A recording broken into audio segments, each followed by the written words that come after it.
Let's talk about it, man. Let's talk about the hood. Let's talk about them gangs. Come on. That's in them penitentiaries for twisting their fingers. Let's talk about the Hoovers, the Pyrus from looters. Let's talk about having some truces with trades and dudes. Come on. Let's talk about the racist shit and crooked politics. The government don't care about niggas, they love immigrants. Let's talk about my past. Let's talk about my pain. It's so hard to maintain wearing red flame. Let's talk about my thug. You know we had them drugs. Let's talk about that ghetto girl that betrayed my love. Let's talk about Farrakhan. Let's talk about the Bible. Let's talk about the Quran. Let's talk about Elijah. Let's talk about my daddy, my candy-coated caddy. Let's talk about my mama happy that she chose to have it. Let's talk about the kids. Let's talk about the blues. Tune into the Let's Talk Shop with that old school. Welcome back to the channel, y'all. This is Let's Talk Shop with Old School. Today, I have some unfortunate news. We had a brother by the name of Tremaine White out of Liberty, Mississippi. Now, that's not where he was from. That's where this situation took place. This brother was a truck driver and a father. No felony convictions, no way for the media to look back into his criminal background and say he was an armed robber or anything of that sort. This brother had a clean record, okay? He pulls into Liberty, Mississippi to change a tire. And here's what happened. United States of America, you guys are up. We are sick and tired, and enough is enough. October the 4th, this is Tremaine White. He's a father, a truck driver. He went to a local tire shop down in Liberty, Mississippi, where he got his tires changed, paid for them, and left a tip. From looking, this is the tire shop at the area that he was in, down there in Liberty, Mississippi on Main Street. Tremaine proceeded to go have lunch at a local diner. However, the tire shop owner, the place I just showed you, they called the police claiming that Tremaine had poured something white on the grass, which was later confirmed to be a white paper towel. But yet, now he poured something white on the grass. Okay. They were alluding to the fact that he had some cocaine. I read the report, but I'm going to just let this brother finish. But who does that? they called the police, and they knew what was going to happen. Now, without cause, no questioning, no explanation, anything, the police approached Mr. White, and they violently arrested him at the Moose store. This is where they began beating on him and tasing him. Then they handcuffed and shackled him. Then took him to the local jail. There are plenty of cameras out here, plenty.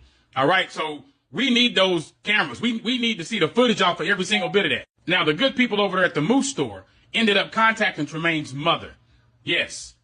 She went down to the jail, saw her son, and he looked horrible. He looked horrible, the way they put their hands on him, and he looked tired. And he told her, quote, "They're going to unalive me, mama." Now, his mother tried several times to find out what his charges were, and there were none. I even went and looked up to see what charges were on him. He's not even in the system. Later that night, Tremaine was unalived. He was unalived over at this sheriff's jail, Amite County. He has a lot of questions that need to be answered ASAP. Tremaine had no prior arrest. He's never been in trouble. He was a provider for his daughter. And we demand that the DOJ and the FBI step in. They need to step in and arrest the sheriff and the deputies who unalive Mr. Tremaine. And they also need to arrest that tire store owner who made that fake police call. They need to arrest that person. Like I said, I'm not for sure if that was the Freeman's Tire and Accessory Shop, because that's the only one that I saw on Main Street. And the really sad thing about it is, you can't even find this story on no news station. You can't find any newspaper articles or anything down there in Liberty, Mississippi. Sheriff Tim Rawton, we get ready to make a lot of noise, a whole lot of noise.